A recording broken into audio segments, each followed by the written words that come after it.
तर हे आहे राहण्याचं ठिकाण आणि हा आहे समुद्र किनारा।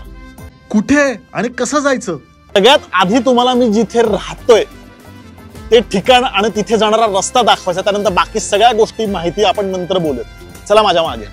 तर हा होता आमच्या रिसॉर्टला जाणारा रस्ता। म्हणजे इतक्या समुद्र किनाऱ्यांवरती फिरलोय पण या रस्त्यामुळे ना फुल पैसे वसूल असं ठिकाण वाटलं। अरे पण ठिकाण कुठलंय? अरे हो सांगतो। रूम एकदम प्रशस्त होत्या, बाहेर बसायला मस्त सिट आउट, कुठे पण बसा, फुल टू व्ह्यू होता म्हणजे समुद्राचा बरं का। संध्याकाळच्या वेळी जे काही वातावरण पडलं होतं ना म्हणजे फुल माहोल, आणि बाजूनेच चालायला जो काही रस्ता होता, सकाळच्या वेळी निवांत चालायला लई भारी वाटायचं। मध्येच आला मूड म्हणजे कॉफी प्यायचा तर लगेच बाजूला बरेच कॅफे होते, डायरेक्ट बीचवर 30 रुपयात कॉफी। आता ठिकाण सांगतो की अनफॉलो करू?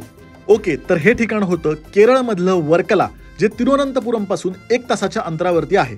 आम्ही राहत होतो वर्कला मधल्या ओडायम बीचवर मादाथिल बीच रिसॉर्ट मध्ये, आणि सी व्ह्यू कॉटेज आम्हाला पडलं 5000 रुपये इन्क्लुडिंग ब्रेकफास्ट दोघांसाठी।